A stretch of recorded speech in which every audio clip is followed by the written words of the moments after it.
You are listening to All Burgundy and Gold, Everything Commanders post game show, powered by the Urban Sports Scene and Fox Sports Radio 96.9 FM, 1340 AM, Hopewell, Virginia. I'm Ray. I'm joined by my homie Glenn, who's a regular host, and our special guest co-host George. George, you a regular on the show now, bro. So welcome back to All Burgundy and Gold, Everything with the Urban Sports Scene. Tough loss for the Commanders tonight. The Chicago Bears come in not having won a game in nearly a year and hang 40 on the Washington Commanders. I'm just I'm speechless almost, which is rare for me. George, I can't wait to get your thoughts. Glenn, of course. Subscribe to our podcast on Spotify, Apple Podcasts, and Google Podcasts. Just search All Burgundy and Gold. Everything. Also tweet us. I'm sorry, not tweet us. Hit us up on X at ABG underscore everything and hit us up on IG, ABG underscore everything, and like our All Burgundy and Gold Everything Facebook page. And make sure you subscribe to our All Burgundy and Gold YouTube channel as well. Hey, let's recap this, man. Washington Commanders lose 40-0, 40-20, right, to the Chicago Bears this tonight. If you're a Commanders fan right now, George, you're a Commanders fan, man. And we're going to start off with this, right? I want to start off. We usually don't start off with it. We usually wait for this for the middle of the show. George, what do you take away from this game? What is the positive? If you're a Commanders fan, what do you take away from this loss? I just had one positive that occurred to me. If you listen to this pregame show and then went and bet on DJ Moore online, you made some money tonight, my friends. So you should be listening to this pregame show because you'd have made some money on that. If you bet Cole Kmet anytime touchdown, you'd have made some money on that because I gave you that one. That's what you should be doing. There's your positive. For the rest of it, I don't want to hear any. Actually, I don't want to hear any positives about the second half performance or Sam Howell's got a lot of heart and he bounced back or Eric Bieniemy adjusted and did this, that, and the other. Because to quote a famous Aussie Rules football coach, if I hear that, I'm going to spew up. I'm going to spew up if I hear that. No. What we got to talk about is what we've all been talking about on this show, and I've heard it on other shows for years, this terrible defensive coordinator who should have been gone in 2021 when there were great, and I stress great defensive coordinators available. Mike Zimmer had just gotten fired in Minnesota. You could have had him. You could have had Wink Martindale out of the Ravens. You could have had him. And I know the Giants are struggling, but he's still a really good coach. There were others. You could have had Gus Bradley, because he gotten blown out the door. In Jacksonville, you could have had him.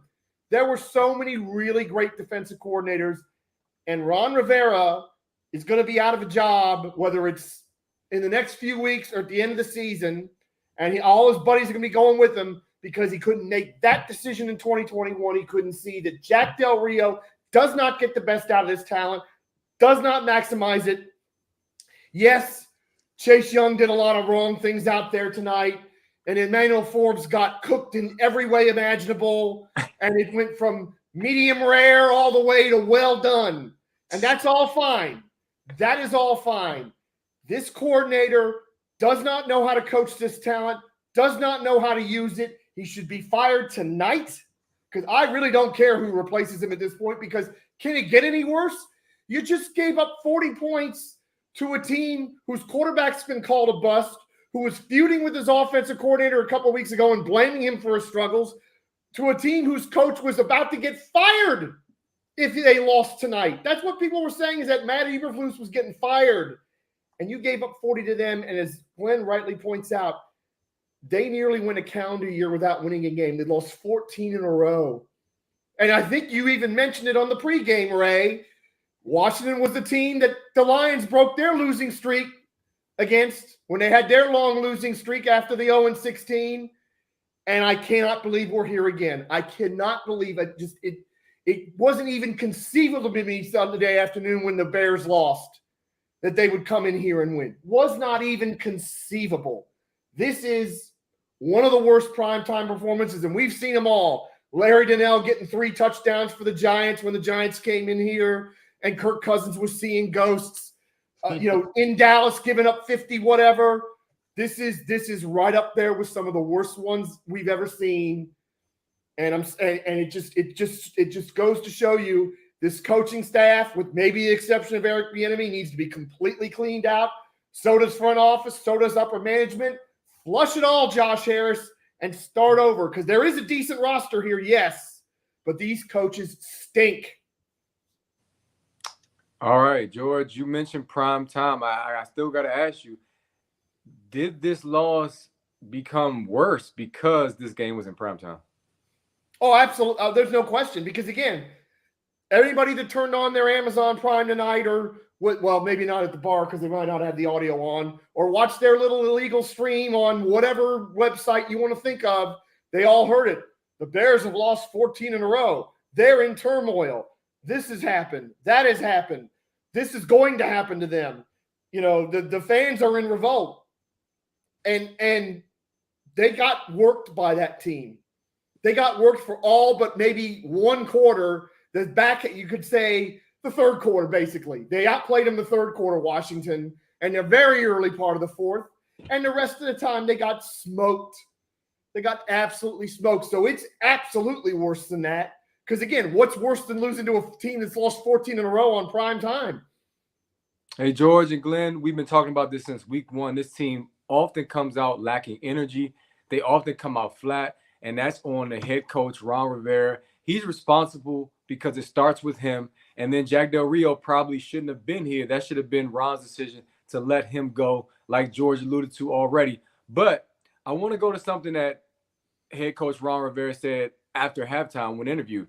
I'll let the players talk about it amongst themselves. What do you guys make of that? Glenn, I'm going to start with you, and then George, I'm going to get your thoughts, because I'm like, what type of leader is that? Okay, it's on you guys, so you figure it out. You're the head coach. What he's saying there is this.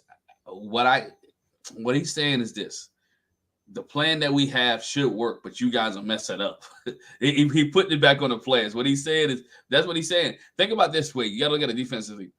The Bears scored on every drive in the first half. Every drive, they walked away with points in the first half. Some of those touchdowns to DJ Moore, I think 2 of the touchdowns to DJ Moore were on third and long, right? So again, you had DJ Moore. I thought I'd talk about this on a pregame. If you was getting cooked by DJ Moore, where was the double coverage, right? Where was somebody underneath and where was somebody over top? Let somebody else beat you. And guess what? Jack Del Rio did not adjust. What you saw in the second half was the Bears going away from DJ Moore. It wasn't that Jack Del Rio changed anything or they did anything to change anything. It was the Bears change. You know what? We're up by 24 points. Let's just run this clock. We don't think they can come back. So let's run the football, right? And that's what it was. It wasn't that. Don't be fooled. Yes, they gave the Commanders an opportunity to get back. Everything was underneath, right? Washington throwing underneath. They might throw occasional deep ball. I came back and I thought about a positive tonight, right? You said in the pre-show, this was the night that Sam Howell got 300 yards. He got 388 yards passing tonight on 51 throws, 2 touchdowns, 1 interception. He got 388. And guess what? Nobody's going to remember that he got his first 300-yard game as a Washington Commanders was when they lost to the Chicago Bears by a score of 40-20. Guess what? There's nothing other positive here. You saw guys drop footballs. You saw Logan Thomas fumble key ball in a key situation. You saw Chase Young play out of position, do things that he went back to freelancing a little bit. We didn't call Jonathan Allen name once.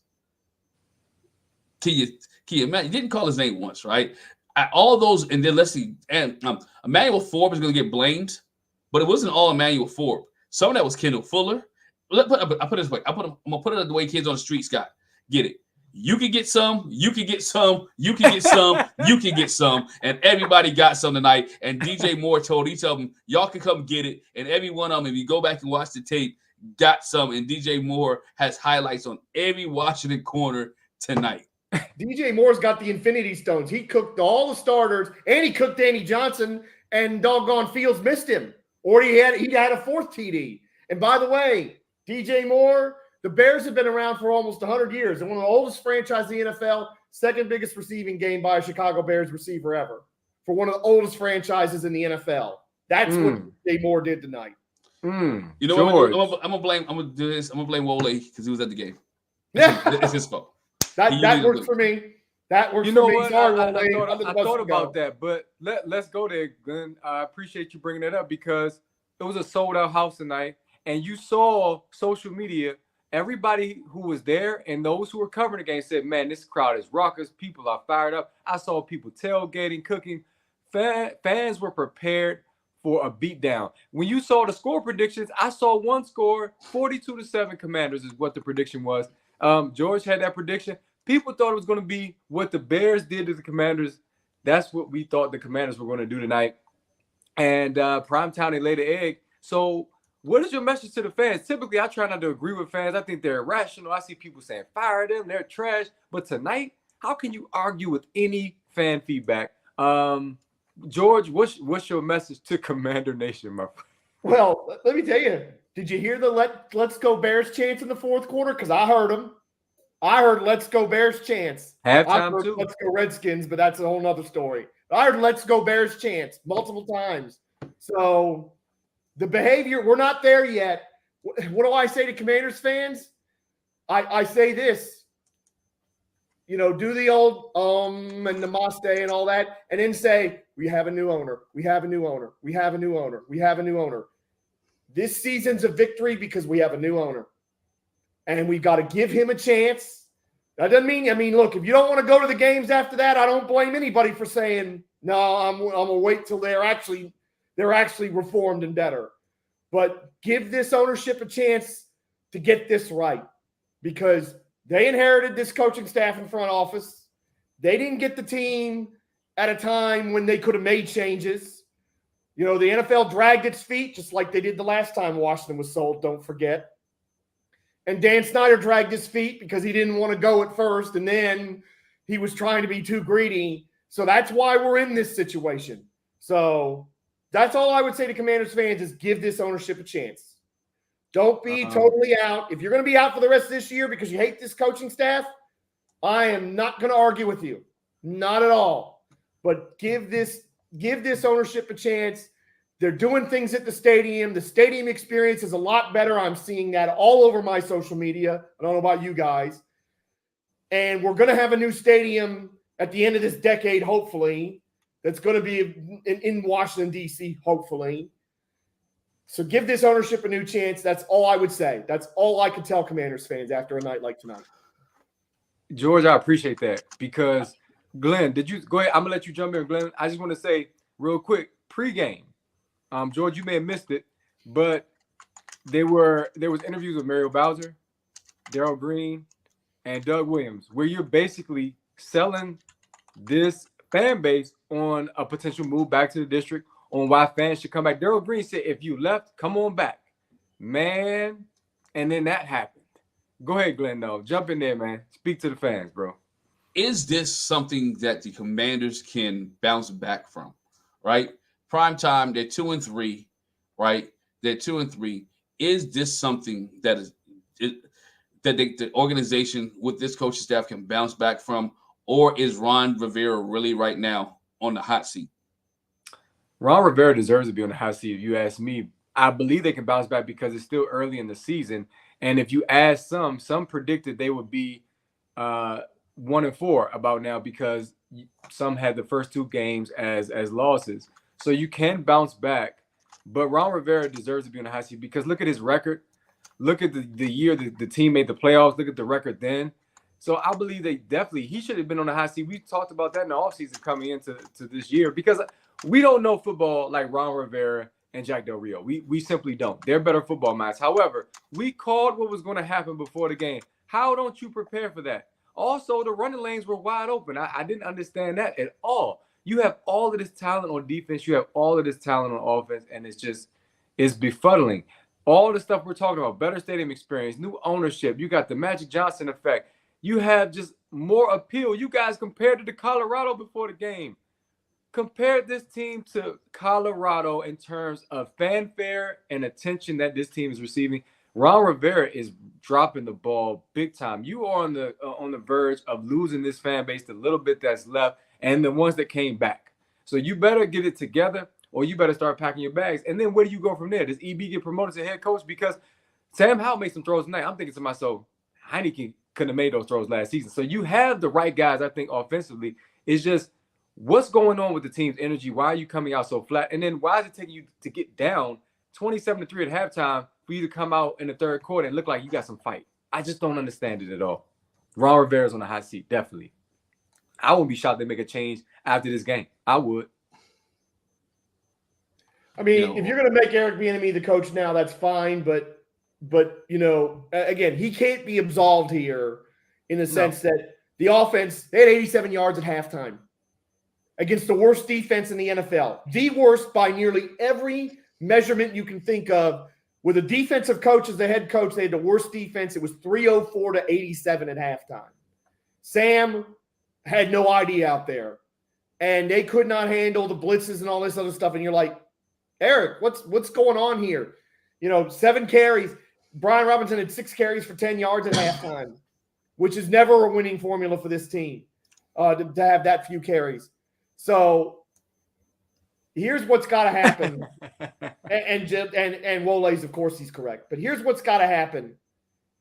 If you're going to make Eric Bieniemy the coach next year, which, again, I'm good with that today, and I'll probably be good with it at the end of the year, especially because I think Sam Howell, and not just Sam Howell, I'd say Jake Fromm showed a lot of development under Bieniemy. He can't be the one that picks the talent.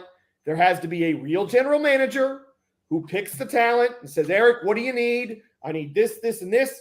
I'm going to go get it for you. I'm going to go get that left tackle that we're missing. I'm going to go get that right tackle that we're missing.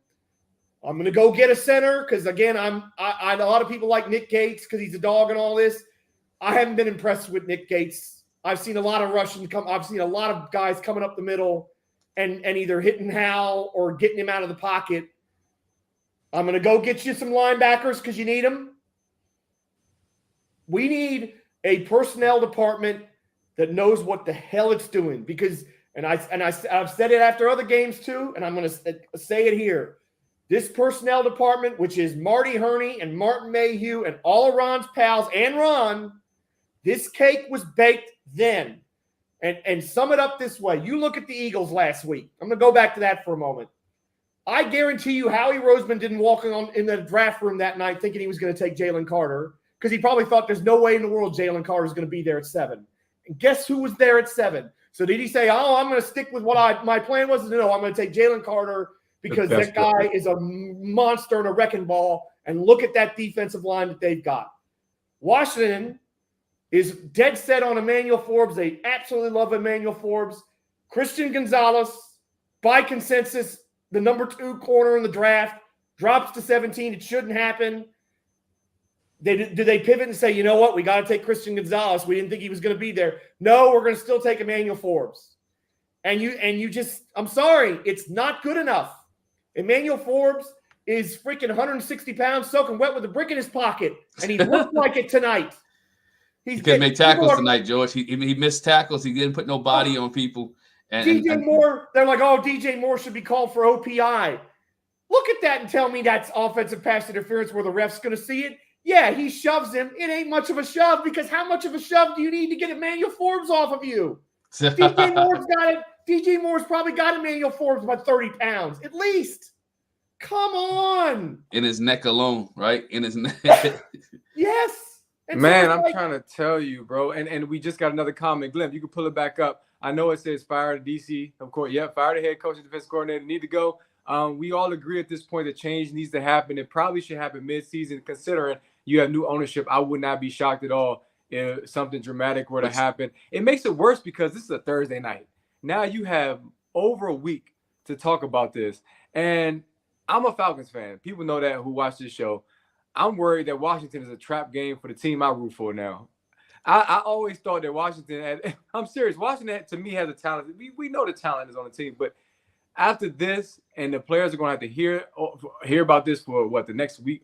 The next 9 days, 10 days? Everybody's going to talk about it. We're going to talk about it. The other channel's going to talk about it. Everybody's going to talk about how this team kind of laid a goose egg on national television, right? This team with the all-black uniform, with the hype coming in, who played the Philadelphia Eagles to a overtime loss, or who came back.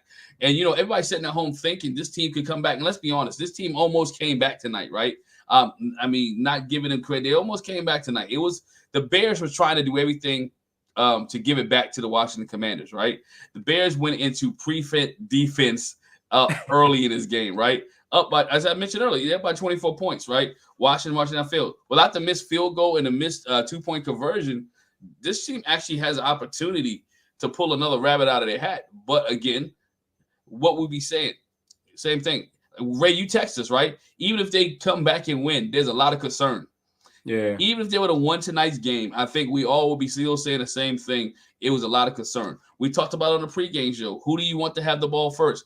Well, guess what? The Chicago Bears knew what they wanted to have first. They wanted their offense out there, and they wanted the Washington Commander defense to be on the field. They said on the cast, 92% of the teams say, you know what? We want to be defense first. The Chicago Bears said, screw that tonight. We want to go against the Washington Commanders defense because we think we can beat them. We think we can beat their corners. And guess what? They went after them. And they went after them hard. They went after them fast. It didn't matter who lined up against them. They found a way to get the ball into the end zone.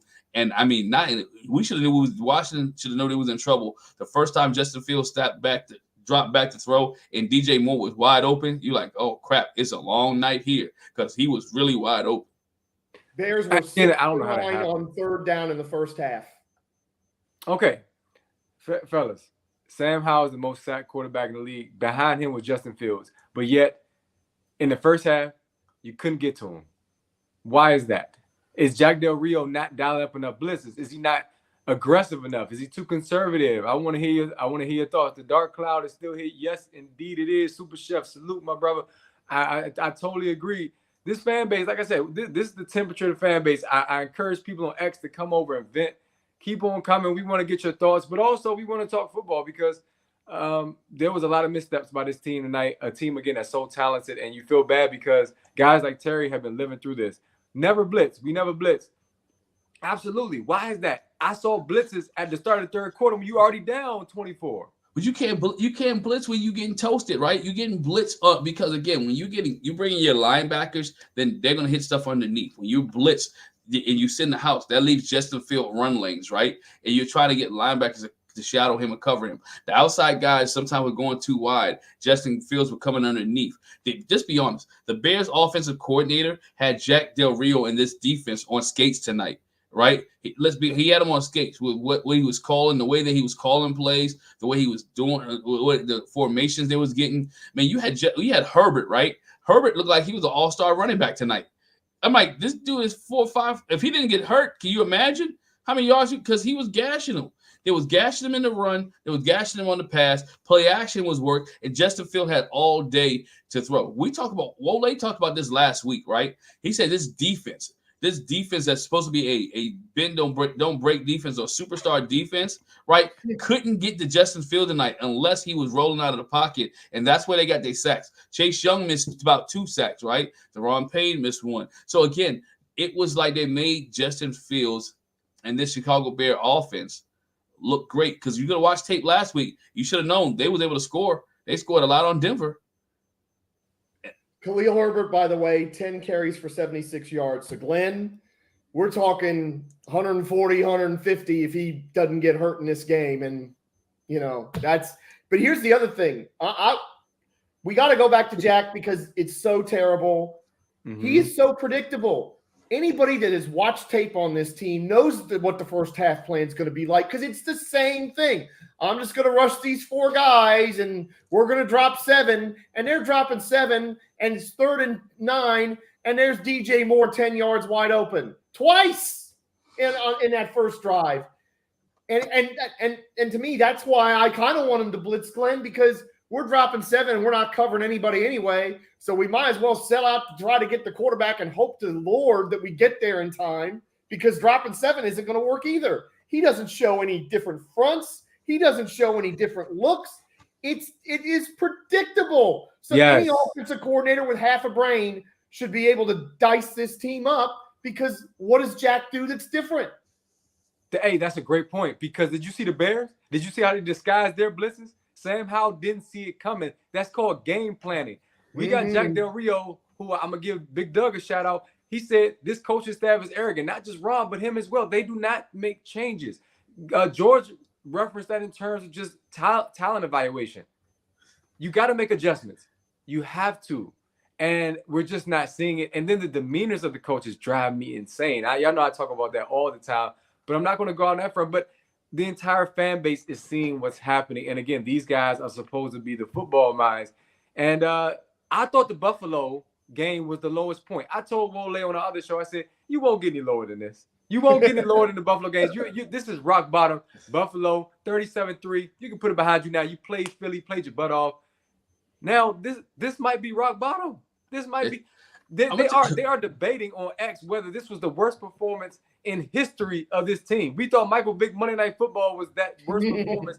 This is right above that. No. It's crazy how we went from the Vick performance is the worst. Bears out to this, huh? The Vick performance is worse. The Vick Whoa, carved them up. I don't know. Because the Bears were terrible. They hadn't won a game in forever, and they come in here. But hold up. But you got to realize the Bears put on the Bears. If you watch the Bears all year long, the Bears was able to score.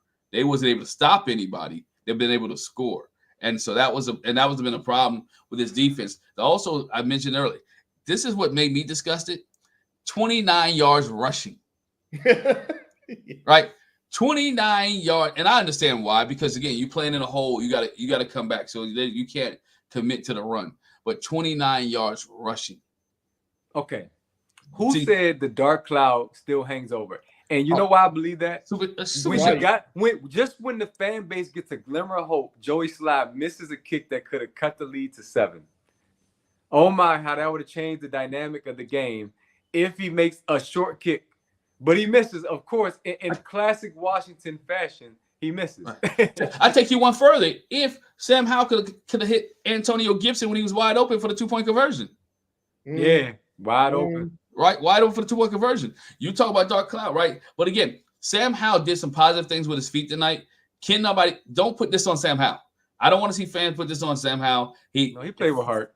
He played with heart. 51 passes, like I said, 388. This wasn't on him. There's some games. It's all stat padding, though. No, but hold on, George. You're kind of stat padding, aren't you? But there's some games that the defense put pressure on the offense, and this was one of the games that the defense had put the offense in a hole. They put them in a hole. Now, granted, the offense didn't start out fast because they had 2 3-and-outs. It only had 8 yards. You know, at a certain time, you have to jump. Whatever to the riverboat run, right? To jump start your team. I believe it was like 4th and 1. And he didn't even try to go for it early in the game. Like, there's some things that you can feel the flow of the game and realize, you know what? I need to do something to spark my team up. I need to do something to give my team some energy, right? I need something to make sure this team better just play on the road, because right now they play better on the road than they play at home. At home, think about it. You have sellouts, right? How long are you going to continue to have sellouts where you keep performing like this at home? Did you see Chase's face walking into the locker room? That said it all at halftime. He looked like he was about to cry. Like, I thought a tear was going to drop from that man's eye. He was about to cry. And everybody on social media who was there in person was saying the Boo Birds are out in full force like we've never seen it before. Like, this was something that was unprecedented, and it's a setback. It's a huge setback for this new ownership group, and I feel bad for them because they're doing everything that they can to reinvigorate this franchise and reinvigorate the fan base, and it's just – you can't reignite a fan base when the team doesn't come out to play. They don't come out with energy. I mean, these guys are making a lot of money to do what they do. Deron Payne got paid this summer, man. I expect him to dominate. I love Deron Payne. I wanted him to be on the Atlanta Falcons. So I'm not knocking him. I'm just saying what is evident. Like, how do you face the media after this and say anything that's going to make a fan feel hopeful about the next several games going forward? Now, at the end of the day, you are 2-3. You're not far behind, but here was the running joke too, guys. Oh, it could be the Giants. We could be the Giants. The Giants did open the season against Dallas, and they had a performance similar to tonight. But, dude, if the Giants come here and beat you, you're going to finish in 4th, which people predicted, and that's not supposed to be the case for a team with this much talent. So, a change needs to be made. Everybody's in consensus that Jack Del Rio or Ron Rivera probably should be removed after this game. If I'm Coach Rivera, I'm looking at the defense coordinator because you got to do something. You got to. I'm not saying that's necessarily the right move. You can't change me. Your bye is not till week 14, right? Your bye is not till week 14. You cannot change your defensive coordinator This right is a now. mini buy, though. You got 10 days off. If you're ever going to do it, it's now. This is now. You Oh, gotta yeah. do it now. This is the time That's that you what I'm do saying. it. That's the move, Glenn. There's your poll right there. And Ray, I want to say something. Go ahead, bro. This is a setback for everybody that's in the football operations side. Mhm. It's not a setback for the owners because they need clarity and they need the reality. And this is clarity and reality. They could have easily been – I shouldn't say easily been fooled. We all were kind of fooled last week by that performance against Philadelphia because that was heartening after what happened against Buffalo. But the reality is that for most of Ron Rivera's tenure, they've probably been just as close to what we saw tonight as what we saw last week, if not closer to what we saw tonight than what we saw last week. You know, they have not been a good team. They've been overrated by these fans. And unfortunately, this administration's kind of listened to it and bought into some of the hype instead of looking at things with a clear eye and saying, you know what, we're really short in these areas and we got to get better. That's going to help these owners because they're going to look at this and say, this is not the way a professional franchise should be run. You can't come out in a game like this and get boat raced in the first half. You can't come out and go 3 and out twice in a row to the worst defense in football, and changes are going to be made. They may not be made as fast as we want, but let's not kid ourselves. At the end of the season, people are going to be getting out of here that need to get out of here, and new people who haven't been part of the wretchedness of the last 20-plus years are going to be brought in, and that's something that you can kind of be your crutch to get through the rest of this if the rest of this is as bad as it is tonight. Glenn mentioned something pregame about the lead up and the build up to this game where it was either Amazon or it was ESPN where somebody said, oh, the Commanders and Bears next week. You know, and Glenn said something to the effect of, okay, the players got to get up for this because people don't even want to see you in prime time. And this is what happens. Where does the motivation come for the players? You're not getting it from your coach. You're not getting it from the outside noise. At this point in your career, how do you find that motivation? That's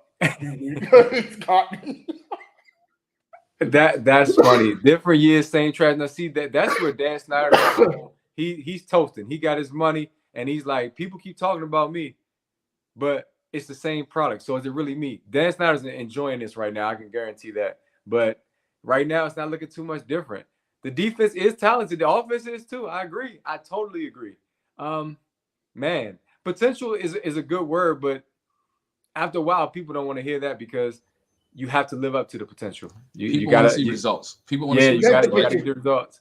Everybody wants to see gets results. You fired a lot. But yeah, but you want to see results. How do you get this out of your players, right? We've been talking about this since game one.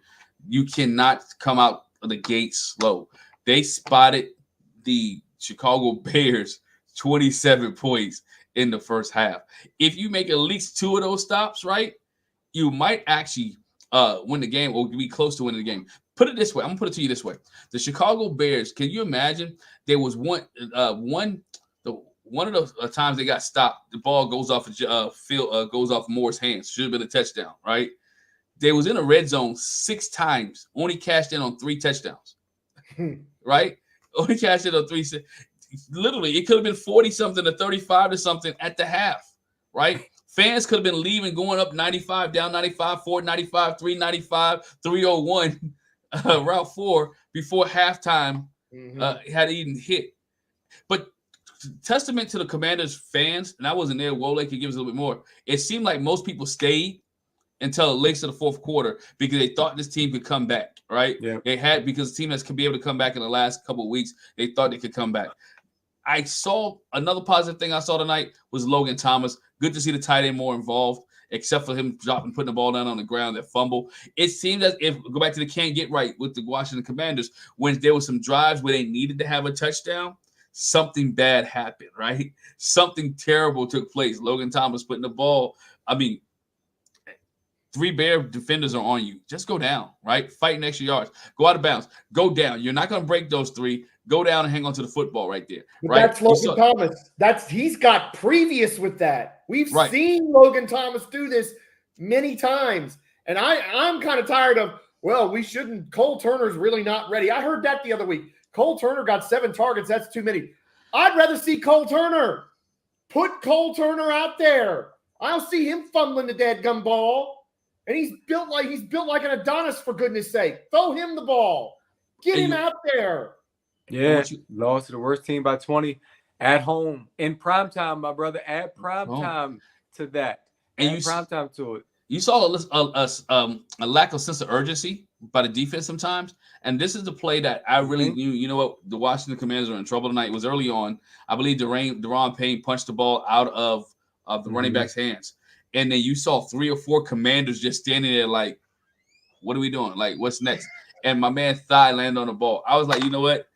I looked over to him and told my family, like, I think this one might be over. Guys, I mean, it's not much left to really unpack. William Benton, shout out to him, need a whole lot of changes, maybe a whole new organization where the people like Mr. Jack Kent Cook and Mr. Joe Gibbs and all the great players they had. That's kind of what George alluding to, that you may have to clean house after this season. And the optimist in me is saying, okay, we might be having a different conversation in a few weeks. You got Atlanta, you got the Giants, and you got Philly, and you got the Patriots. Those 4 games. If you go 3-1 in that 4-game span, you can salvage your season. You really can. And we might be having a different conversation because this team is so talented. So the season's not really lost, but you got to vent after you lose to the worst team in the league, some consider, who hadn't won in almost a year. So you got to have these conversations. And if you do blow it all up, then how do you argue with a fan that's saying everybody's position is up for grabs potentially? There's no promise that Sam Howell's going to be it. There were some people screaming Caleb Williams' name after the Buffalo game, and Wole was like, they're crazy. And I'm like, yeah, I agree. But now, after this, who's safe? Who is safe? Who can you say is absolutely 100% safe? Terry McLaurin. I don't think this. Who? It's the only one. Terry McLaurin. There's only one. McLaurin. But I mean, I feel for him too. You know, there was some discussion about how he's from the Indianapolis area. His family, has Colts season tickets, and the Colts could use a number 1 receiver. And Terry was like, "No, I love this organization. I'm staying home." And I'm wondering to myself, is he regretting that decision? Because you watch him. There was a feature on him before the game. We've seen a couple features on him this week. He's so good, and he works so hard. He kind of reminds me of she's in Cleveland now. That played for Dallas. Amari Cooper reminds me of him. Just his work ethic, his route running. But yeah, I mean, right now, I guess Terry and maybe Daron Payne, since he just got the bag. But man, like, if we are gonna make wholesale changes depending on how this season turns out, I can't argue with nobody right now. Traffic must not have been that bad, or Wole must have left early because we. I left early. I wasn't. I left at halftime. I left at halftime. I wasn't. I left at halftime. I was like, nah, this ain't it. No fool. Mama did not raise me and Al were like, I looked at Al. Al looked at me, was like, yeah, you good? Yeah, I'm done. We ain't doing this. We ain't doing. Wole, what's up? So have you been watching? You know, because I don't want to. I've been watching the whole show. I've been watching the whole thing. The whole thing. And I appreciate a lot of fan comments. I told you come. I see it. I respect it. I love it. I love it. I love it all. I love the work y'all doing. Keep the comments coming. Do you think that now all options on the table? Wole, remember we had a discussion about Caleb Williams. Y'all crazy. Now the way this game went, nothing's off the table. Nothing's off the table. They don't got a chance for Caleb. You know what I'm saying? Caleb like that though. They don't got a chance for Caleb. You know what I'm saying? Because other teams going more harder. They're going harder. That's what I'm saying. Other squads are going harder. If Carolina's the worst team, Carolina's not going to take them. I don't know. Caleb is that. Caleb. You got to remember, Carolina. Yeah, they don't got that pick. That's traded somebody else. Yeah. So it don't matter. And Bears, look, I'm telling you, Caleb is the type of dude where, like, it was just like when Minnesota got Randy Moss. You were like, they don't need no Randy Moss. Why they get Randy Moss?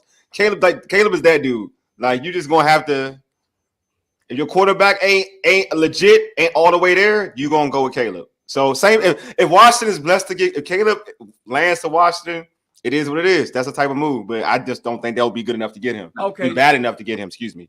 So my people, welcome Wole to the show. Wole, you were there in person. Describe the atmosphere for somebody who was there to give us a feel for what people were expecting, and then of course, what they were hyped after that butt whooping started. How DJ got loose.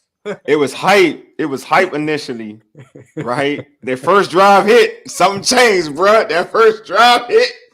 I was like, I don't hear nobody from Chicago. Like, I don't hear nobody. Like. So with George, I heard you. Like, what happened was everybody left, and that's why you heard Chicago folks.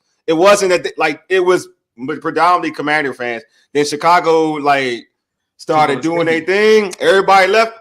I had old boy left in like the second quarter. Me and Al looked at each other, and then we left in the second half. We left in the like as soon as they scored that last touchdown, we were like, we out.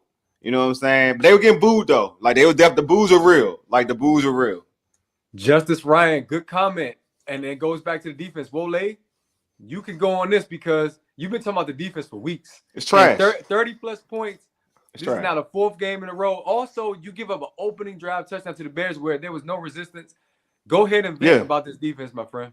Like, this is what I'm saying. Like, you look at the Bears defense coming into this game. The Bears defense coming into this game, they don't like the blitz.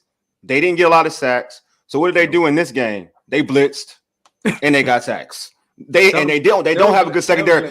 They don't have a good secondary. Like all their starters, like Jackson, they're out, and they still brought pressure. They brought pressure when they had to go against people like Terry McLaurin, Curtis Samuel. Dudes were open deep. Dudes were open, but when you're bringing up when you're rushing the young quarterback's mind with the blitz, they're not going to get it there on time. Washington didn't do that with Justin Fields. We've seen like Justin Fields is a one read dude. He's a one read dude. But if you give him an opportunity to sit in the pocket, yes, he's going to have an opportunities to now to explore his reads, which Washington did. Washington blitzed I don't think blitzed at all. I'm waiting. Me and my brother sitting there like, they ain't bring a single blitz. We in the second quarter. They ain't bring a single blitz. They getting beat bad right now. They ain't bring a single blitz. There was no desperateness on that defense. Then I mean, my brother he brought it to my attention. I wasn't paying. I was annoyed. I was very annoyed. So on the third and six play when they ran the football with because they ran the wide 9. They got the first down. I believe, that play.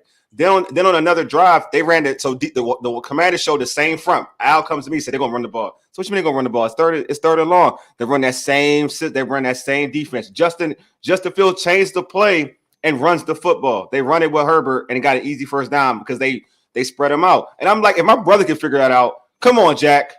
Come on. Like, come on. Like, really? Like, come on. Because obviously Chicago saw something. You got fans who see it. So you got dudes who don't get paid, who ain't getting paid the bag, who just fans and spectators who aren't watching film and breaking things down can see something that you can't see. Like what Glenn said, what George said, and what you said, Ray, stubbornness, man. Like this team, this coaching staff is stubborn. Cody Barton can't play linebacker. He's not a starting linebacker. Stop it. That experiment must end.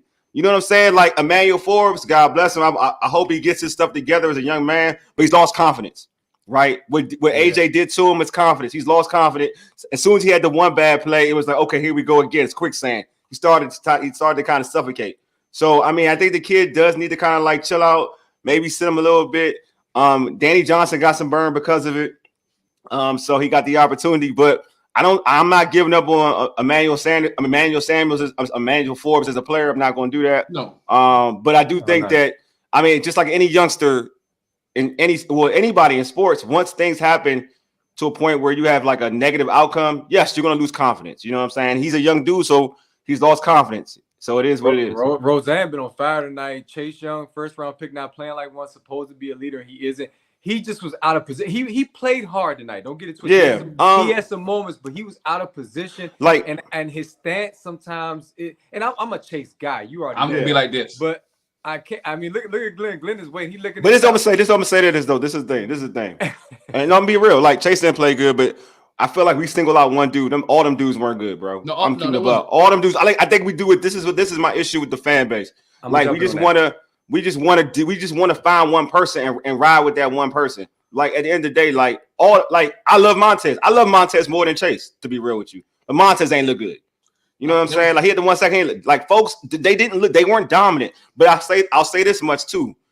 Jack puts too much pressure on them dudes to be dominant. Like I get it. Their first round picks, I get it. But stop. Like, dude, I'm saying this and I'm not lying to you. They ain't blitzed a single down, bro, in the first half. Right. How much pressure you gonna put on a defensive front, dude? The 49ers will blitz you every once in a while, and their D line is spectacular. Shoot, the Pittsburgh Steelers will blitz, and they got TJ Watt.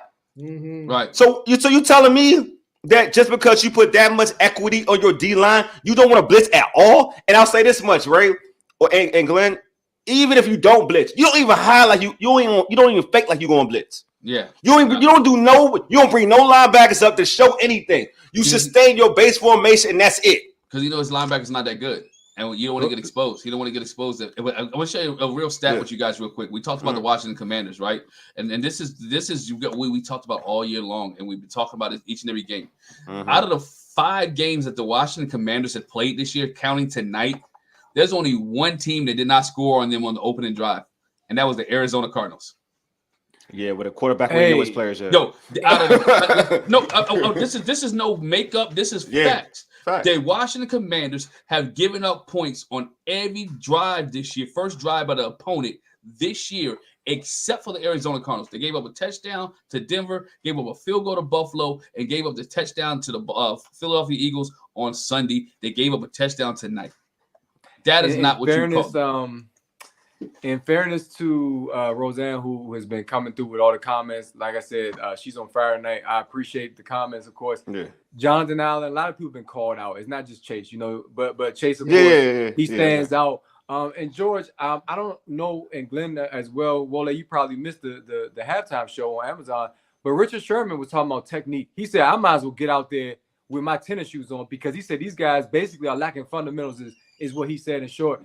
George, I want you to jump in on that because basically I feel like he was calling out the players for not being disciplined enough and also the coaches for not putting them in the right position.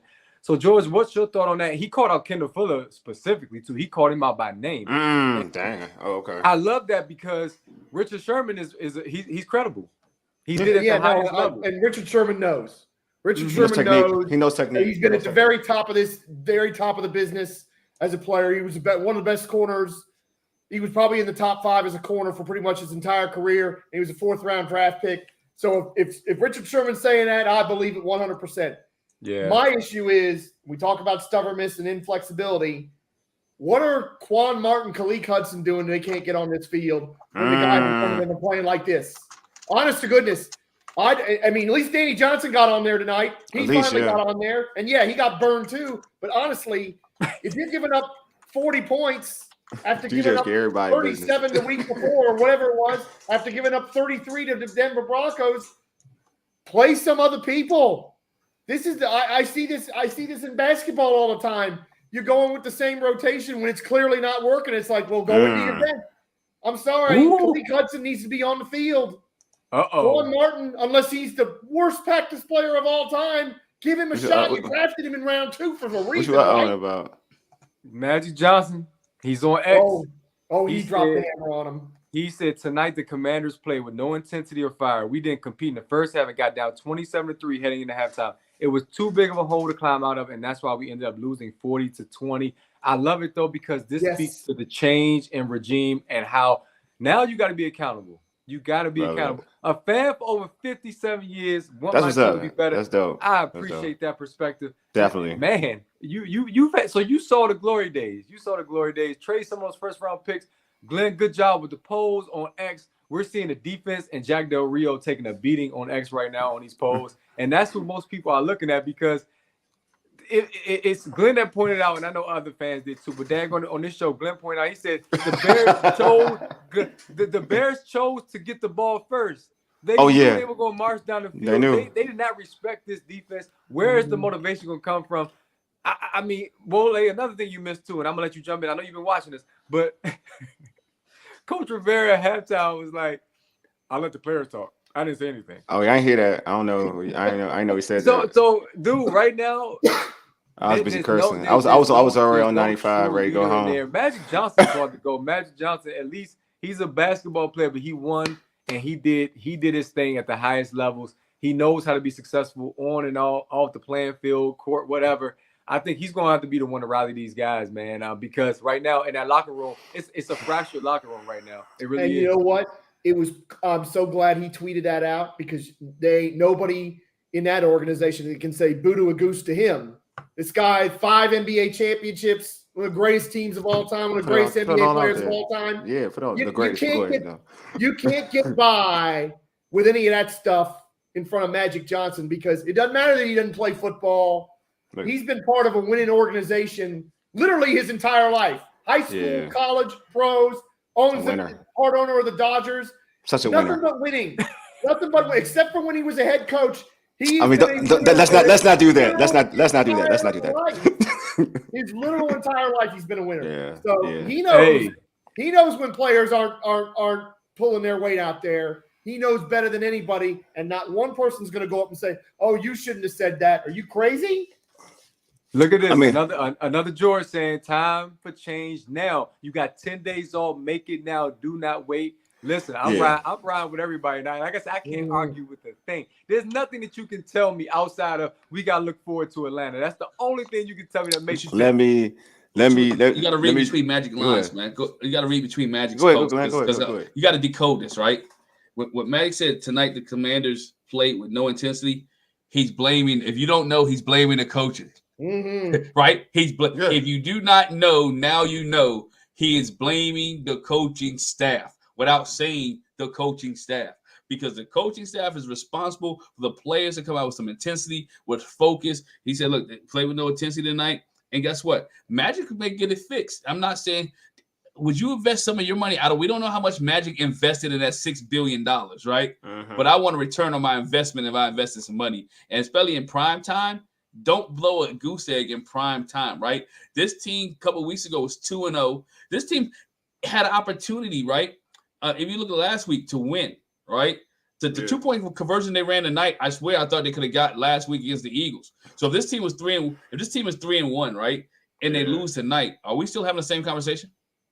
Yeah. I mean, they lost. I mean, I don't want to. They lost to the Bears. I mean, I feel like we still have this conversation because it's in prime time and it's to the Bears. You know what I'm saying? Like, at the end of the day, it's what you brought out, what you put out there on the field, and what you put out there on film. And you lost to the Bears, and you just got beat. Like, they wanted more. There was no intensity. I don't know what you do in practices to get ready for the Bears. I don't know what you did, to be honest with you, because like you said earlier, Glenn, Del Rio's confused. You know what I'm saying? To a point, like they punted the ball in the second half, and that's because they was just chilling. That's the first time they punted the ball. Like, they got whatever they wanted offensively. And I know, George, I heard you talking about the offense, but sometimes, just watching football, when one unit is dominating the game, every possession is important. And sometimes if you don't do anything on that possession, then you're out of luck. You know what I'm saying? Like, for instance, the first drive they had, I thought Logan Thomas had the first down. I thought it was a bad snap, a bad spot. But then they run the ball on third down and they don't get it. What happens? Chicago gets the ball. They take advantage of it. So it gets to a point where you got to take advantage of if your defense isn't doing anything, it is hard for an offense, unless you're Patrick Mahomes, to continue to score back to back with them. That's the thing. Like, this defense was so bad. Like, I don't under it was so, and for a defense with all that talent, all that equity. And I keep saying it. You know what? Now you ain't even coaching like a top 10. You coaching like you trying to be 25. So now you're at a point where you one of the worst defenses in the NFL with talent that we've seen other teams who lack the talent that you have. This is it. Like, to me, I had this discussion with my brother. Was like, we're talking about it's gonna be hard to fire the defensive coordinator. Yo, dude is so bad, it don't matter. It don't matter. It really doesn't. And when if you're Rivera and your job is on the line, because the truth be told and keep the buck, it's easier to get rid of you as the coach than it is the defensive coordinator. So if you as being the head coach, if you want to keep your job and show some change, like you're trying to do something to fix the problem, you may want to look at JDR and be like, hey, homie, we may got to split this up. You may got to go. Right. Ron may have to make that choice. Yeah. And hey, you a defensive dude. Like, at the end of the day, Ron, you are a defensive dude. Mm-hmm. You did coach. You were a coordinator. You don't even run the same stuff that you ran in Carolina. This is not even your Carolina stuff. No. You know what I'm saying? Like, this like, for everybody who saw Ron in Carolina, this ain't even his stuff. No. And this is JDR stuff. Crazy part is 15 receptions, right? 15 receptions beat you for 282. Bro, like you said, and DJ Moore had 8 of the 15. You said that. That's why when I listened to pregame, when I listened to, I was like, used to receivers, I was like, yo, DJ Moore gonna get this. Like, DJ Moore can get this. Like, DJ Moore is one of them. He is one of them. It goes to your point.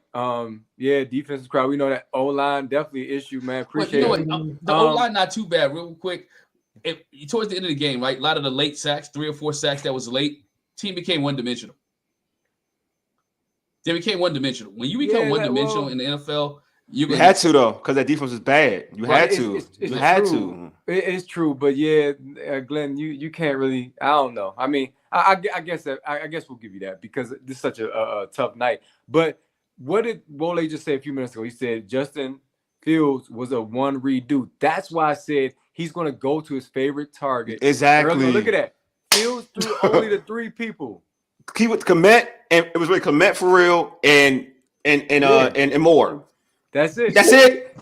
He had Mooney over on the first play. He missed that one, but basically, that was it. Those 2.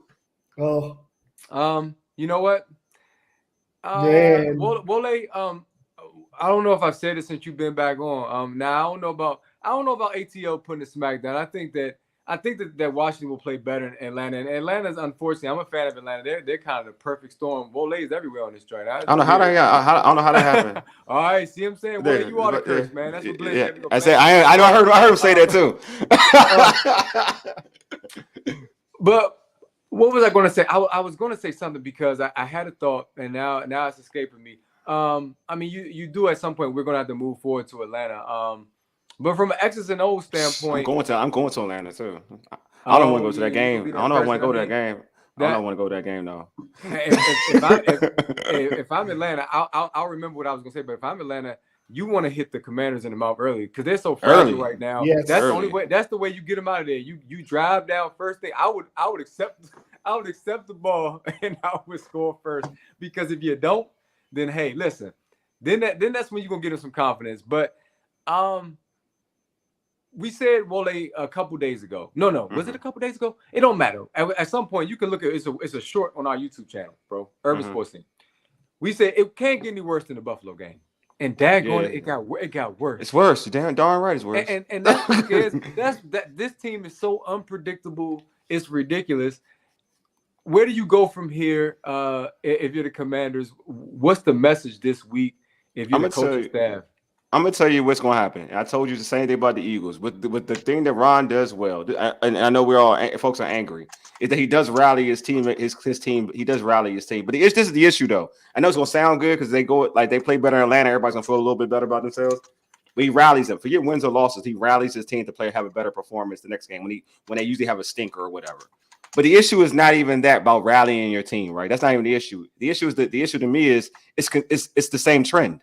Mm-hmm. You know, you want it to be better. You don't want this same old. They're on a 3-game losing streak. How many times we watch it as Commander fans or folks who cover the team or folks who talk about the team? We're like, okay, Washington has to go on another winning streak to be now in a situation in the postseason. They lose a bunch of games in a row, but now they got to get on the winning streak. Oh, okay, they turned around. Ron is the leader. He turned the season around. Like, it's the trend. It's the same old. They start the season. First, it was like, okay, this is the first time Washington started season 2-0. Okay, started 2-0. So, but then now they're following with a losing streak. You know what I'm saying? So it's the same old. It has to get to a point where, we got to see a change. So to me, to about the Atlanta thing, the thing about Ron is that after a bad performance, he tends to have his guys rally. But again, it's the same old. So that's my issue. If it's the same old, what are we here for? That means nothing's changed. Ron is not the leader. A lot of people saying that there are 2 trending topics right now amongst Commander fans on Twitter that are significant. One is EB needs to be elevated. And then the second one, y'all, and George, I'm going to get you to jump in here first. The second one is blow this up now, tank, and get the best pick that you can. Ain't that serious, though. It's not that serious. Not that serious. You don't blow up now. It's only 5 games, right? You only 5 games. That'd be real premature. I mean, that's too mature. Yeah. Hey, listen, the Bears had one win around this time last year. The Bears were getting ready to go trick-or-treating again without a win. And that now the Bears going to have all the good candy. They're not going to have candy corn, you know what I'm saying, when you go to their house. The Bears going to have Kit Kats, Twix. They're going to have all the stuff. They're not going to have daggone Tootsie Rolls. You know how you end up with all Tootsie Rolls at the end of your daggone, at the end of going trick-or-treating, bro. The Bears are excited. This might turn around their season. It could. I think it might. You come to it Washington. might. It might. I'm serious. Come to Washington. So if you need that dub, come to DC. You need that. You need to feel good. I got a question for you guys. Oh, the Holly Berry make me feel good. I got a question for you guys. How how close was this team to being 0-5 right now? Think about the games. Oh, very close. Very close. Mm. Yeah. Very close. Think about the games. Very close. Kind of Very like close. last year. Kind of like last year. And kind of like 2020 even too. Don't forget that. They don't dominate. And How for many me, coaches was Watch to go through? Yeah, and for me, some people were saying it. People were saying it early this week when they put the 5 games up, and they're like, "Oh, look at this stretch of 5 games. They can do really well here." And people were quote tweeting that and saying, "Ain't nothing to gimme with this team." And tonight proved that in spades. I mean, there were plenty of fans, at least on my social media, that were like, "Oh, don't you start ticking these boxes off because with this team you can't ever be sure." And it just speaks to. Yeah, the trend is that they're inconsistent. That is always the trend. They never back up a good performance with another because it is insulting, and a few other words I'm not going to say, to go and play like they did against Philadelphia. Play against one of the best teams in the NFL, play with that kind of heart and determination, and then come in here and think, oh, we just got to show up because they're terrible and they haven't won in a year and all this other stuff. That is such an insult to the fans to do that. I mean, you know what? I don't want to see us get beat in Philadelphia badly. Yeah. But honestly, if they'd have lost that game badly and won tonight, it'd be like, it'd be one thing. It really would be. I will say this though, it's funny because you say like being consistent, like we used the Philadelphia game, but the defense still was giving up a bunch of points. Oh yeah, that's what I'm saying. Like I guess the offense was a little bit better in the game plan in terms of ball control, but I just felt like in this game. Like the offense is way more. It's wild. Chicago's offense is way more potent. It's just like literally you watch that game. Like they literally did whatever they wanted to do. Like the Eagles, they did big first down, big third down plays, but Chicago did whatever they wanted. Like they ran the football, they threw the football, they threw it to their number one. The number one almost the DJ had like 200 yards. Did he get 20 yards? 230 yards. Like the offense was way more dynamic. I just felt like this game was. I don't even want to use it because I feel like the defense has been very consistent. They've been consistently bad. Like they've been consistently bad. But tonight they were atrocious. Like they were atrocious, which hindered the whole game. You know what I mean? I know we're gonna like look at the offense and why they only scored three points. But again, if your defense is getting whipped like that. You have to maximize everything offensively. Like literally, you can't have an out. You got to score on every drive. They held the ball. They scored the ball. They did everything they wanted to do. They won the turnover, the turnover battle. Like truth be told, Washington got their butts whipped for real. Like this was what take them to the woodshed and beat that butt, and that's what they did. I can't cuss. I'm trying to be good, but beat that and they did that. They did all of that on Thursday night. So, and for folks out there who was talking ill about Justin Fields, relax. Just relax. Like y'all was always, we're gonna dominate Justin Fields. Justin Fields ain't that good.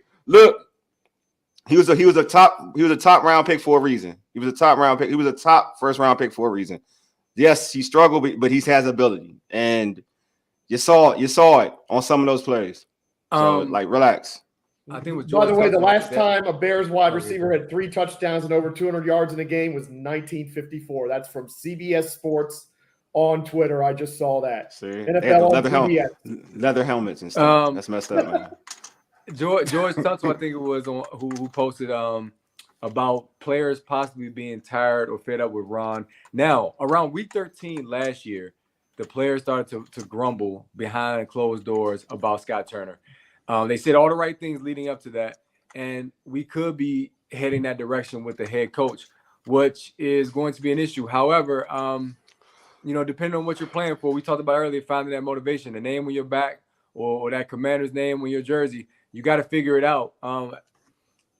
Got to move on, fellas. I mean, we're gonna talk about this throughout the week. It's gonna be a crazy week. Like I said, it's gonna be a long 10 days until that next game, but. Moving forward, you got a team in Atlanta who Drake London is considered the number one receiver, but you're not facing AJ Brown or DJ Moore. So, I know. I know. All right, I know who they're gonna go to. I know. No. Atlanta's a run team, run heavy. Yeah, team. As a but I know who they can throw the ball to. They wanted to. I already know. Of course. Oh, how many? Oh, Well, Desmond Ritter runs. He runs. Desmond Ritter runs. He can run, but he don't try to run. Him and Sam Howell are the same stage of their career. Desmond Ritter gets sacked a lot too. So this is a good matchup. You're getting away from home, which they seem to play better away from DC. Eric Bieniemy. Got Jalen Hurts again. I feel like Eric Bieniemy can shred the Atlanta defense. It's a good matchup going into that game. They blitz too. Atlanta does blitz, but Atlanta doesn't get a lot of sacks. They play against this line. Go ahead.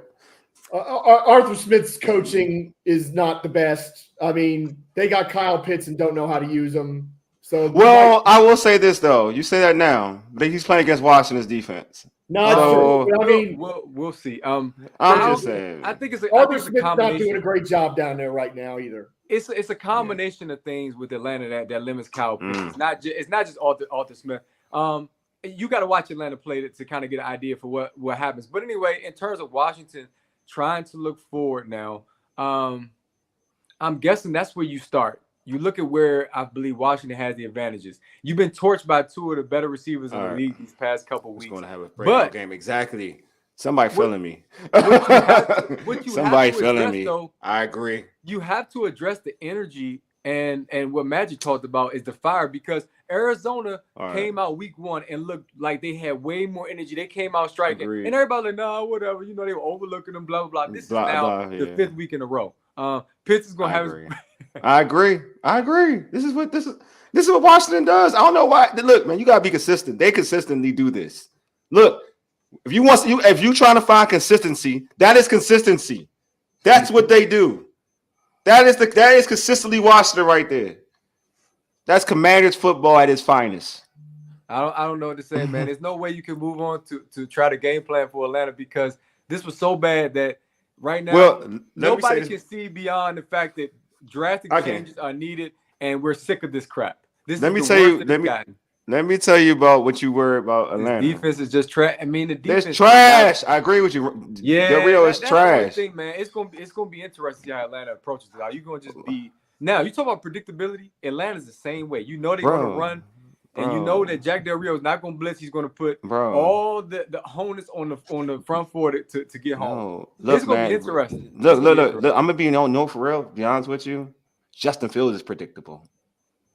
Look, who did you think Justin Fields gonna go to? DJ Moore. Who did he go to? DJ Moore. I said it. Predictable. He's predictable. I'm just saying, I'm just saying. Like, look, you can give Washington the blueprint of what to do against certain teams. Jack Del Rio will be like, I don't like that plan. I like my plan better. I'm gonna stick to my plan, and my plan is gonna get mollywopped. But I'm gonna stick to my plan. I'm just saying, like, to go. That's all I'm saying. So they got to make changes. First, they really want change. They got to make changes on who they decide, who they want to put out there. To be real with you, you got to make real changes. You just can't look, man.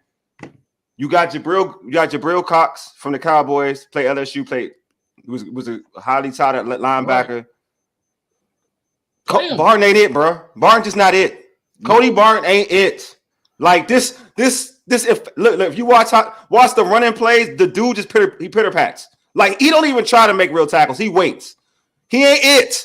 All right. If you want to have a good defense, him as your middle linebacker is a joke. Sorry, I'm just gonna keep it a buck. It's a joke. He's a special teamer starting at middle linebacker.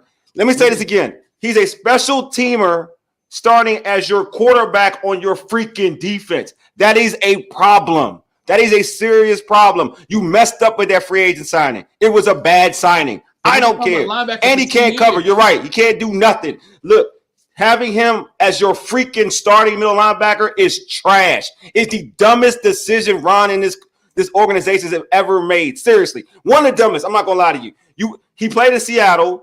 Okay, that's cool. You get a mask in Seattle. You come here to play middle linebacker. You're in, like, dog, you don't even fit running lanes. What do you do? At least tackle.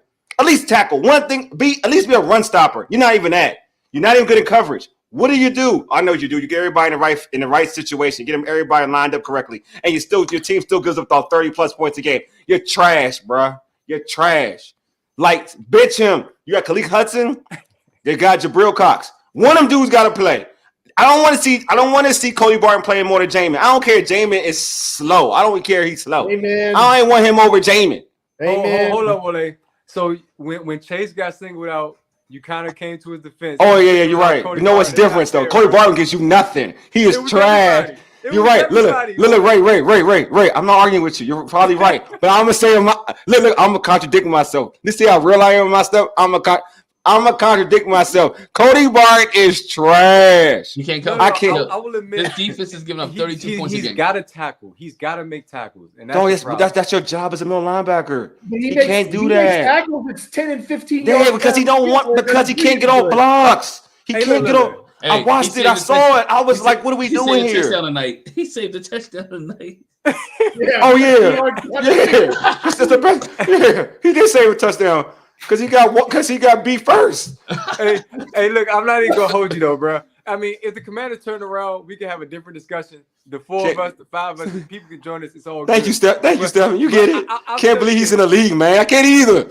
I can't believe he's in the league. Why is he in the league? He's in the XFL, bro. He should be in the XFL. I'm not gonna hold you. The way this team looks, somebody just posted your man DH that joined the show a couple weeks. He just posted, why does everybody seem to be more prepared than us?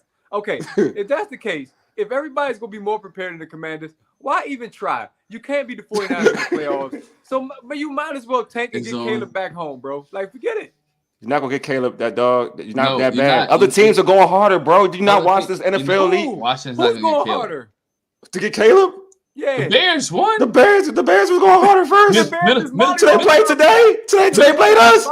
Minnesota. Hey, yo, you see Minnesota? Yes, he's right. Have you watched Minnesota? Was going harder. They just break. Bro, Minnesota, dog. Before this game, they were going hard. Oh, have you watched Denver? Did he watch Denver? You think Denver ain't trying? You don't think Denver ain't trying? Denver can't. Ray. We beat Denver. You think Denver ain't trying? But hold on though. Look at the talent that the Commanders have though, bro. I'm just telling you that I'm just saying you're talking about Caleb. Caleb is different. Okay. That's what I'm saying. So if Carolina get Caleb before we get him. Tanking if you're not getting Caleb, ain't no point in tanking. That's what I'm saying. There ain't no point in tanking. Like if you have a legit chance to get Caleb, I'm for tanking. I am for tanking. But you don't got a legit chance to get him. And that's sad. You got Carolina. You saw Carolina. Ray, you watched Carolina, right? They're not tanking. The Jets. No, they're not. No, they saw them. They ain't tanking. Just play hard. They play hard. Dog. Carolina may be tanking though. They don't play hard. I'm sorry. Carolina didn't have their pick. Chicago's got their pick. Yeah. So Chicago about to get that. Oh, Chicago they get that boy. They tried to run Justin out early. We could take for that big son of a gun from Penn State who's supposed to be the best. That tackle. Yeah, that man. Like that. That's the one. Nah, he the one. So at what point are you guys going to turn the page and start looking toward Atlanta? That's what I want to know. What's Atlanta? Oh man, I ain't in Atlanta at all. Monday at least. Not till Monday at least. Oh, you mean get over this loss and get to Atlanta? Is that you trying to tell me? Like at some point you got. Oh, bro, I'm on this for a minute, bro. You don't ask me this question. I'm on this joint for a minute. Everybody's gonna be talking about how laughable Washington was tomorrow. They're gonna be talking about it on Saturday when they're not talking about football. I agree. And when they do the highlight shows, highlight shows Sunday night and Monday, and inside the NFL, what are we gonna see? The Bears celebrating in that locker room, jumping up and down, and all they're carrying on because they finally won a game after nearly a year. I think somebody said it was 347 days. Bruh. This is not till Monday, maybe even Tuesday next week. Glenn, can you put that up? I appreciate that Daniel Jones comment. But about the middle linebacker? No, the other one. If what y'all saying is about Stephen Thomas, yeah. Yo, why is Cam Curl better than our middle linebacker? Why is Cam Curl better than this dude? I'm sorry, I'm done. That's all. He right. I'm with you. I'm sorry. I just had to vent. Some more. Apologize. I think Stephen Thomas. Shout out to him. I think he also made a comment about Daniel Jones. Now, if people are really going harder than this team, then the Commanders will beat the Giants because the Giants probably need a quarterback. Yeah, but they signed Daniel Jones to a 4-year deal. They can't get out from under that in 1 year. That was stupid management. Talking about getting rid of management. And I made this. Hold on, time out. I do want to go back to what Ray just talked about. I do want to go about that Giant. You know, Dan Jones going to eat us too, right? You do know that, right? That's what Stephen Thomas just said. He's going to eat us too. Right. He's going to eat us today. Right. Like he's going to eat us too. Go ahead, George. I'm sorry. And I just want to make this point. All the people that made fun of Washington when they franchised Kirk Cousins, you know why you franchise a quarterback? Because of what's going on with the Giants right now. If that was a 1-year deal, they could be like, whatever. If he stinks, we're out from under it. We can get a new quarterback in the next draft. They're stuck with him. Nobody's taking that contract, just like nobody's taking that contract in Arizona. For all the people that were saying, oh, Caleb Williams is going to Arizona, who's taking Kyler Murray and that contract off their hands? Nobody. So they're stuck with him. They are stuck with him. And everybody's going to tear – and Roseanne's right, but everybody's going to tear us apart. Oh, and that's why, for me, I'm not over this until at least Monday, probably Tuesday. Stephen A. Smith. They are going to be the butt of the joke the rest of this weekend into the early part of next week. But you know what maybe the saving grace is? And I hate to say it this way, and I don't mean it, that the fact that Dick Butkus passed away, and they can say the Bears was inspired by the fact that Dick Butkus – and, George, you said it. So they might talk more about Dick Butkus and the Bears winning than how bad and terrible – the Commanders. I hope so. You talking about the national media? Yeah. I'll listen to them. It's going to be. I think Glenn got a point there. I think there might be a lot of that. I hope there is. Oh, it's going to be by national media, but I'm talking about like in terms of like the local media. Oh, this we going in. Folks going in. Everybody's going in on Del Rio. I'm not surprised if Del Rio. Yeah, they are. They are, but it's only see Del Rio say, "Oh God, I wish I had like a good coordinator in training." But that's the only thing that they saved Del Rio. He doesn't have anybody else. Yeah, you give it a Ron, you can go ahead with EB. Yeah, that's what I'm saying. Del Rio is smart. Hey, bro, DH just posted, sitting in traffic after a 20-point loss is not it. I can't even get out of my space. And he's basically saying that it's insult to injury at this point. He messed up. You might have lost the fan base. He messed up. You should have left like one time out. I know you were watching us before you came on, and I was telling them we were talking about how Darryl Green and Doug Williams, Mario Bowser, everybody's they're on the pregame. They're trying to sell the move back to DC. And Darryl Green made a plea. He said, "Please come back if you left because this is getting ready to turn around." Well, dude, right now, if you had people thinking about coming back. Where do those people go now? Like, man, I'm glad I didn't go tonight. Some people say that too. I was thinking about going, but I would never go to a game on a Thursday just because of traffic. And then you put on that performance. If DH is listening and he's sitting in there, that was me after the Monday night against Pittsburgh when Leftwich just ate us for breakfast in his return homecoming game. Mm-hmm. I went up with a Steelers fan.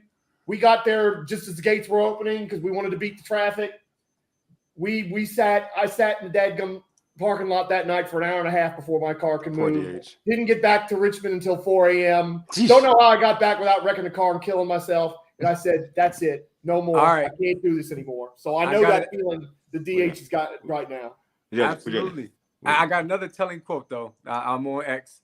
Terry McLaurin was quoted as saying, when somebody asked him, was he shocked by what happened? Quote, not really. When you don't get off to a fast start and a team that's hungry, fighting for every play, every yard, that's what can happen. If you don't come to play, that's what's going to happen to you. Excuses. Sorry. Well, it's not even that.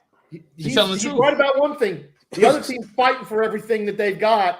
Where's that energy from our team? Damn. Seriously. Exactly. After everything that's happened. And you've gotten rid of the owner that everybody wanted to have gone. You had nothing but positive vibes. You had unbelievable energy at the training camp. There was nothing but love. All these alumni coming back. And you come out, and it's like you say, Ray and Glenn and Lole, and you come out as flat as that on a Thursday night. You were Deron Payne. I wonder if he's going to go on there and say, we'll keep that same energy about fans not coming after this. Because this is 2 times in a row that you've had a sold-out crowd and you've laid a big fat dinosaur egg out in the middle of the field. I'm sorry, don't be coming at the fans for this. Give us the reason. This is true. Give us the reason. And when Terry McLaurin can say like that, you know something's wrong in that locker room because the other team's fighting for everything, and the implication is Washington wasn't. I do think that. Go ahead, Glenn. Go ahead. You know what's crazy? It's early on, and these games are gonna make a difference towards the end of the year. They're all right. Because if you look at the whole NFC, it's open for the wild card spots. I'm be honest. The wild card spots are open. It is only 2 times. No, what I'm saying is this. I'm saying the NFC is so bad. Oh, I got you.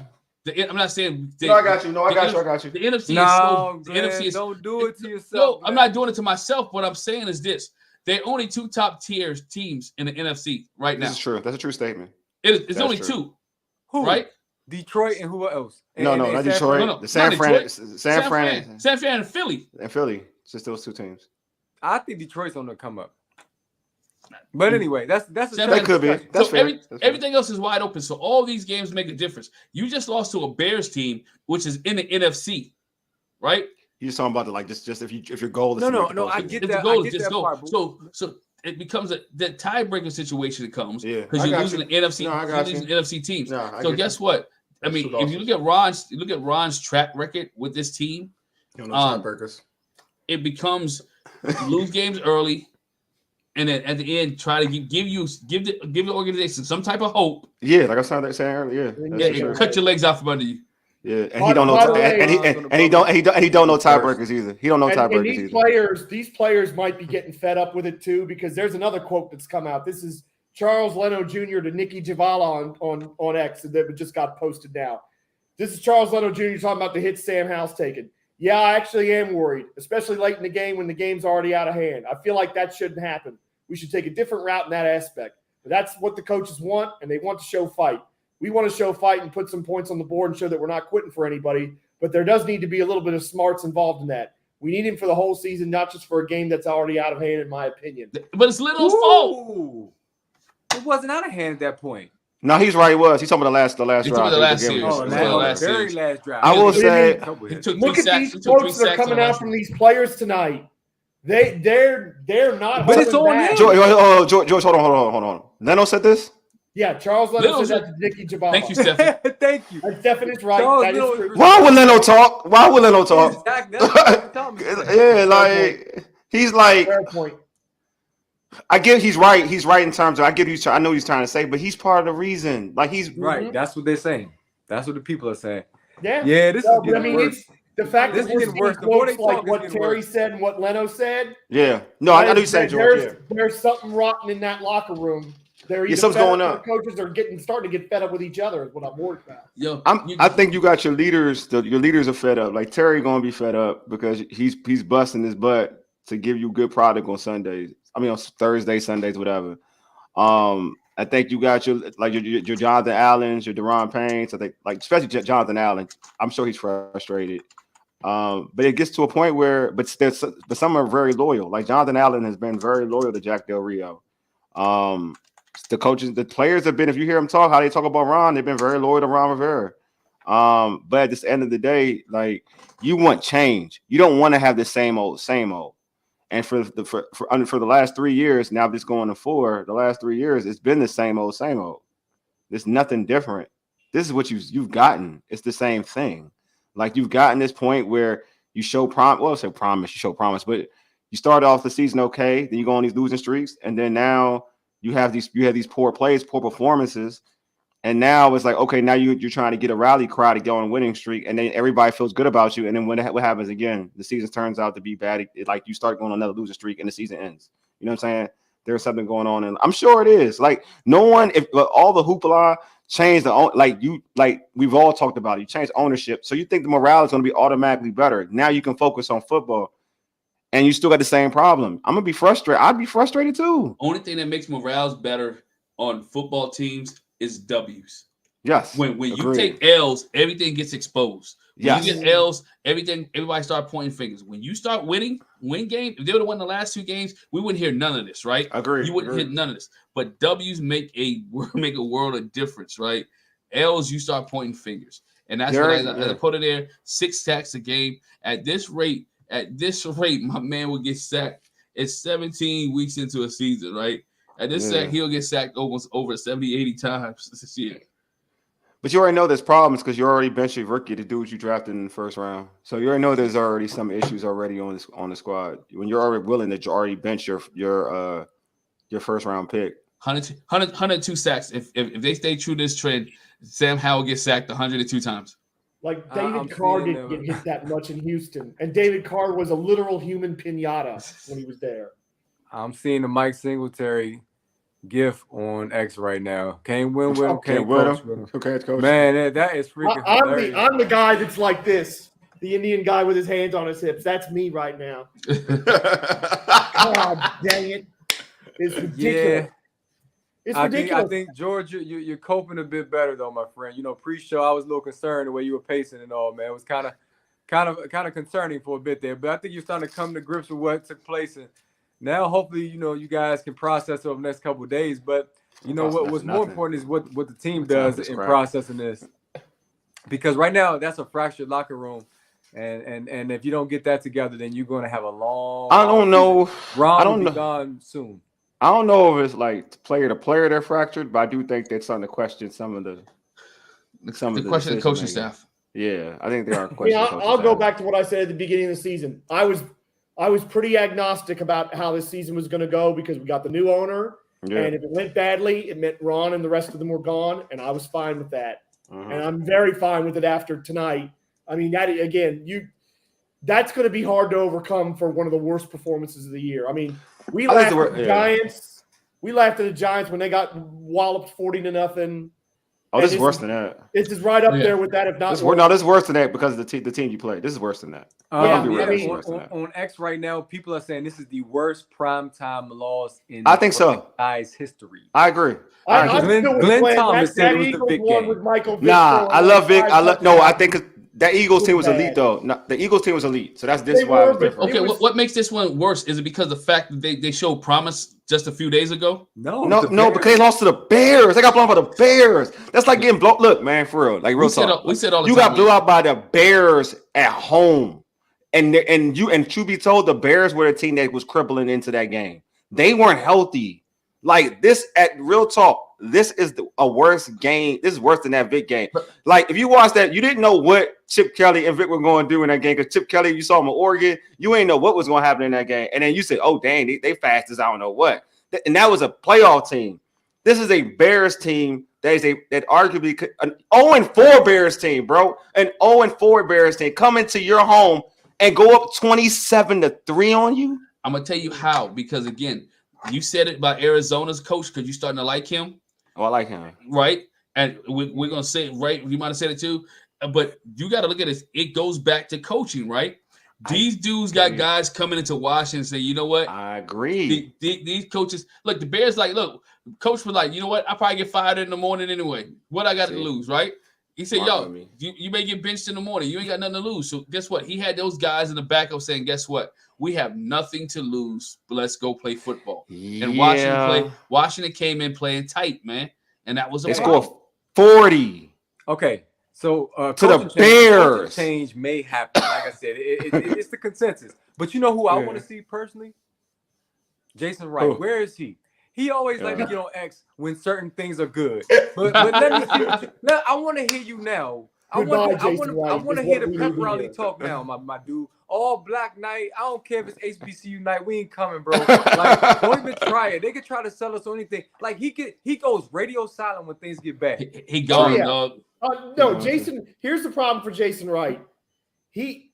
Whether it was the NFL that did it or whoever, he was not ready. He was not ready for a situation like this. I don't know if anybody could be, to be honest, unless they were already here. But this is what was going on here, and what's been going on here is unlike anything that's going on anywhere else. I mean, he was dropped in the middle of an owner being investigated for 500 different things, a trainer getting raided by the FBI and basically getting disappeared. We haven't heard hide nor hair of him for a year since the FBI raided the facility and took him out to wherever they took him, and all of that. But he's not ready. If he's ready to be a team president, it's not with an organization like this. And the only thing I want to hear from Jason Wright is goodbye, along with everybody else. And unless he's going to come in here and say Hawk Pride, I don't want to hear any of that stuff either, because that's the only thing. I see you, George. I see what you did there. Rest in peace to the great Steve Sable. But I'm telling you, from a national perspective, while Washington is saying it's the worst primetime loss, blah, blah, blah, all this stuff we're talking about, from a national perspective, this is the DJ Moore game of his life. He's going to Pro Bowl. Be remembered. When NFL Films plays this tape in 5 years. Oh, you dirty. DJ Moore is going to be. You dirty. He's you know what getting you're doing interviewed now. like, what were you feeling that night? Oh, we just wanted to get a win. We were doing it for buckets. Like, it's going to be insane. And Emmanuel Forbes may not get over this. He's going to cancel every social media. No, and they just no. It's not just Emmanuel Forbes. No. I'm just saying, don't do that because Glenn, you was right. So I was there. It wasn't Emmanuel Forbes. It was like you can get. It was on an Oprah joint. You get a card. You get a card. You get a card. Like you gonna get this W. You gonna get this work. You gonna get this work. Oh, you gonna get this work. Nah.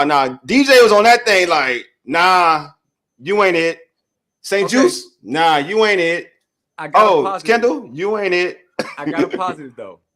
Unless you and Dallas have a game, unless you and Dallas have a type of game at the end of the season where it has playoff implications. That was the last time the Commanders will be in primetime. There's your positive right there. There's no more primetime games. This team does not need to be on primetime ever in life. Ever There's no more primetime games. But another issue that's coming out tonight is that whoever's evaluating the talent, whoever put this draft class together, whoever is picking the players needs to go. Doing a bad job. And George alluded to it. He said Mayhew, Hurney, Rivera. He said all of them are accountable. So everybody right now is on the hot seat, and it's going to be interesting considering one of the part owners, Magic, came out, man, with a scathing tweet about it or whatever you call it now. Post I love about Magic. I love Magic. I love Magic. Well, I'm glad Magic's here because I think no football. The I love Magic. aspect will be there. Imagine no football. He knows winning though. My man know winning though. Yeah, my man know winning though. And they're not going to get by with this stuff with him around. Thank you. Yo, they gonna get. Yeah, they gotta get somebody. What's the headline tomorrow? Let's say Washington Post. What's the headline? What's the caption? What's the title of that article going to be tomorrow, fellas? I'll go around the room. I'm gonna start with George. George, you've been on fire tonight. Check your blood pressure, bro. If I was there, I would get it for you, man. How would you describe this in just a title or a caption? Yeah, barely showed up. With BEARLY, barely showed up. That would be my suggestion. If I was back in the old newsroom at the Times-Dispatch, that would be my suggestion. Barely spelled BEARLY, showed up. That's a good one. I'm gonna go last. Go ahead, Wole. What you got, bro? Oh, it's gonna be Fire Del Rio. I don't care about anything else. This Fire Del Rio. I'm blunt. Fire Del Rio. I'm blunt. I'm not wasting any words on the byline. That's what I'm doing. Glenn, you got anything for me? Change has to happen. And then you can just talk about wasting else. Change has to happen. I got two. That's like civil rights. I see you, bro. I got two. You can change the name from the Commanders to the Javantes because they need to tank. Bam, that's one. And number two is bars. Number two, according to Forbes, the Commanders might be one of the worst teams in football. Now, Emmanuel Forbes, not Forbes, that comes out with these lists of like wealthy partners, wealthy people, that makes these amazing predictions. So it's some good ones. I think George got the best one. Yeah. Man. So what are we doing next week? Because I right now I'm not hearing anything about moving on to Atlanta. We're gonna keep talking about this till Tuesday. I think we got it Wednesday. We got it out. And then Wednesday we gotta talk about Atlanta on Wednesday. Right? Got to. I think let's see what Atlanta do on Sunday. You gotta see what Atlanta do on Sunday. Well, they're gonna win. Atlanta gonna win on Sunday. They play the Texans at home. I like them in that game. I like that. I like them in that game. I like them in that game. I want to ask this question because before tonight, I would have said Washington would have won, and I would have said Burgundy and Gold's going to take that stadium over in Atlanta because I've seen it happen many times. Yeah, they got a lot of people. I wonder how many Washington fans are going to be hardy enough down there, going to be hardy enough to show up after this. Because honestly, I wouldn't blame them. It's Atlanta. I wouldn't blame them for saying that. I'll tell you, like George. So you're gonna see a lot of Washington fans over there because of Atlanta. They're gonna go there for Atlanta because of Atlanta. But this is the question. This is the real question. I think this is the last time you see a sellout in terms of Commander fans home. I'll say that much. I don't think you're going to get that type of vibe anymore. I think after this, you got Buffalo and this. Now folks are going to be like, it's too similar to what we had to deal with the last couple of seasons. So I don't see you getting that type of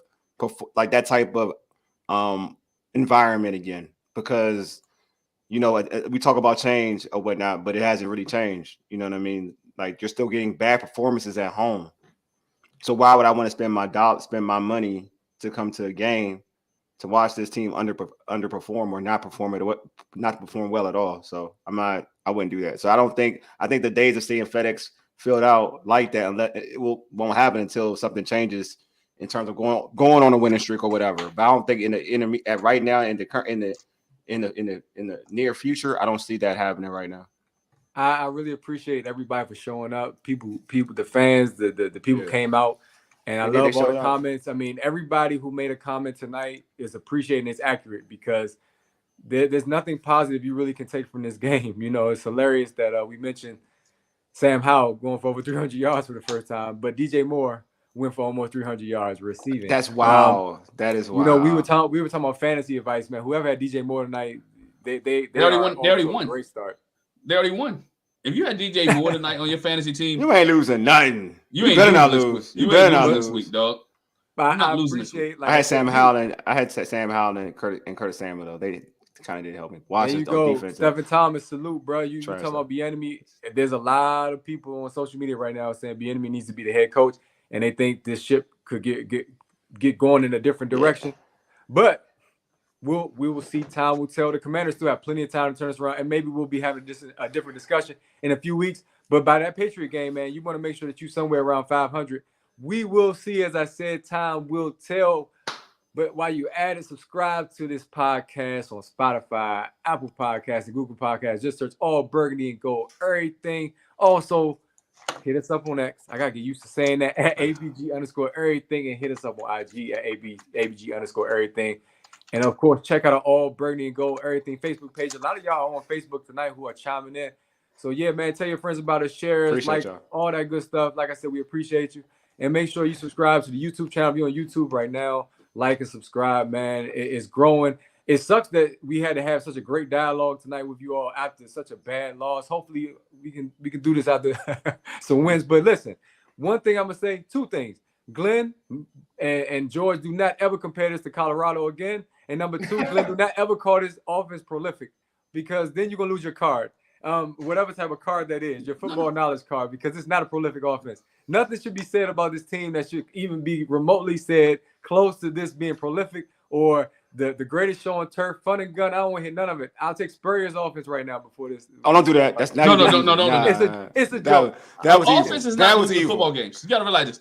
The offense is not losing the game for this team. No, they're not. They're really not. I'm gonna say that. I'm gonna be real. The offense is not losing the game. That's not an offensive Washington thing. Commanders. They were on the field. Still not. We can talk about this game. I'm done talking about this game. Okay, we'll get there. We'll get there. They could have lost in the shootout though. Anyway, you've been listening to All Burgundy Gold, everything powered by the Urban Sports Scene on Fox Sports Radio 96.9 FM, 1340 AM, Hopewell, Virginia. Dope stuff, man. Look forward to seeing you in the future. Hey, good show, fam. We out.